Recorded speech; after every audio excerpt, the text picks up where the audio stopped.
So is there any plans or opportunities to build in North America, or have you had any JVs that are around here? Because, I mean, Taiwan's not a bad spot because you got China, and China is producing more batteries than everybody. So having them shipped, I don't know what that is, 150, 200 miles, to Taiwan is not a bad idea. But we should be able to see enough recycling that it could be profitable for you as well, shouldn't it? Yeah, no, definitely. I mean, you have a lot of experience in Asia as well, and I think you talk about it as well, right? Where there's just the industry right now, and when you look at how much battery waste supply there is, battery Yeah. manufacturers, companies that want that material right away, like Asia's a hot spot. So having the plant there, I think, is quite strategic. Hmm. I think it's an industry that's really ready for recycled material as well. Yeah. Um, and I think, we have prospects in North America and Europe that we are working on. But I think what we're also seeing in North America and Europe is these plants, just getting on their feet right now. I mean, there's a few producing plants and um, relative to the scale of like Asia, but we're getting kind of getting on our feet, so to say here, and Hmm. that's going to build up a demand for recycling as well. So we are talking with a number of companies, and um, you know, I like to call it JV prospects. I think the process of turning another one into like a JV2 or a JV3 is that does take time, that does take negotiation, that does take technical Yeah. due Yeah. diligence. Right? It's not just a sign a contract and we'll take your waste off of you and we'll give you back our product, but it's more of a partnership than anything. Well, I would have thought that there had been something like something that would be beneficial for Tesla for sure because they're already doing what they're doing, but also maybe Ford with the plant that they put up, and Stellantis for the ones that are going into Canada, and then General Motors. They're also in the process of building a plant. It would be a good idea if they incorporated the idea of maybe taking the waste, because there is always scrap, especially at the beginning of the process.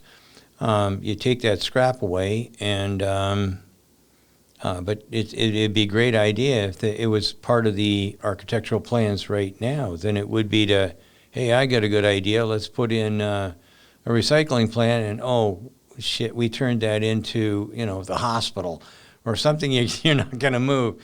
So that it strikes me that would be something that they'd want to kind of plan for.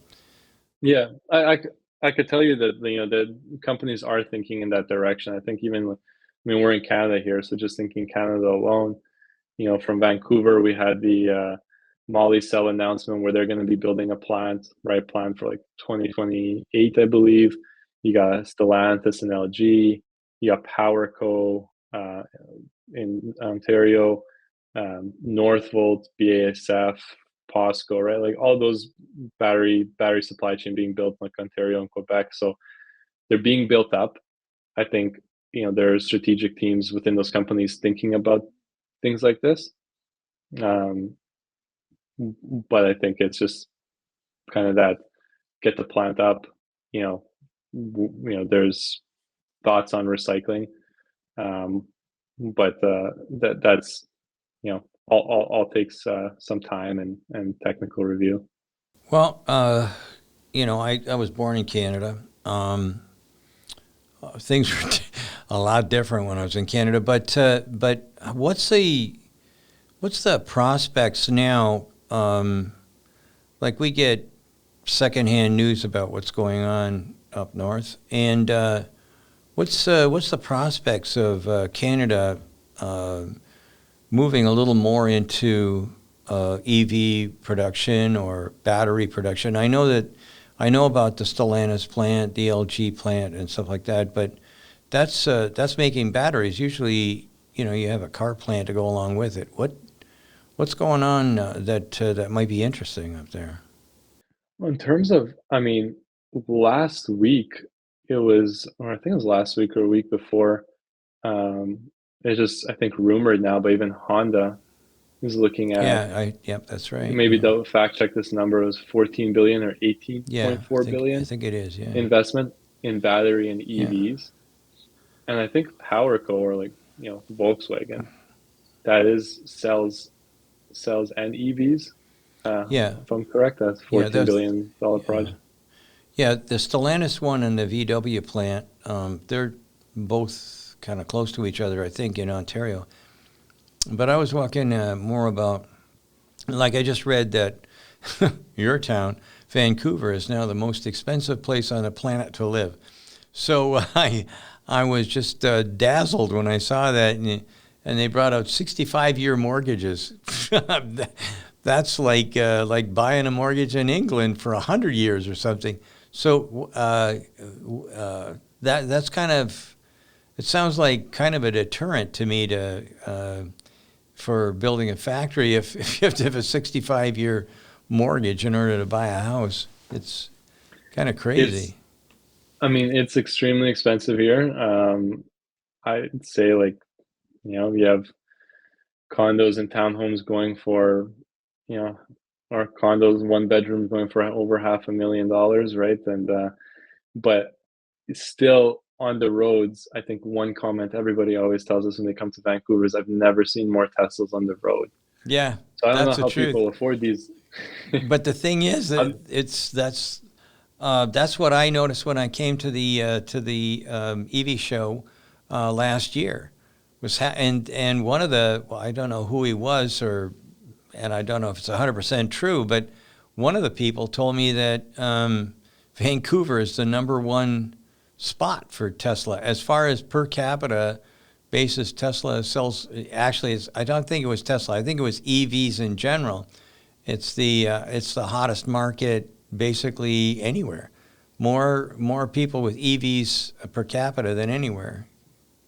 Yeah, I actually saw your Cybertruck interviews, and on that topic, the Tesla dealership that's the closest to me here was the first one to receive the Cybertruck for display. So I went, obviously, first day it came in, I went to go see it in person. Can only imagine what it was like to drive it for you, but It um, was and wild. Yeah, and they, I asked, I was like, how come you guys got the Cybertruck out of anybody else? And I said they were the top selling dealership in Canada. yeah, yeah, So that was kind of their reward to have that Cybertruck. But still, I mean, I think on the EV side, like, Vancouver does have a lot. It's a warmer climate in most of Canada, but I think the weather the past little bit has been quite interesting to follow along with, like, EV owners in, like, Alberta and Saskatchewan, where we were just talking about it earlier, where with windshield it was like hitting minus 60 degrees Celsius. yeah. So there was a guy I was following on Twitter, or actually X, and he was reporting kind of his battery life overnight in those conditions, and, like, showing the durability of the Teslas in these kind of conditions. So I think it's the number one thing that comes up all the time when it comes to, like, colder climates, is like, will an electric vehicle be able to survive in this? And from what I'm seeing, it's actually doing pretty well.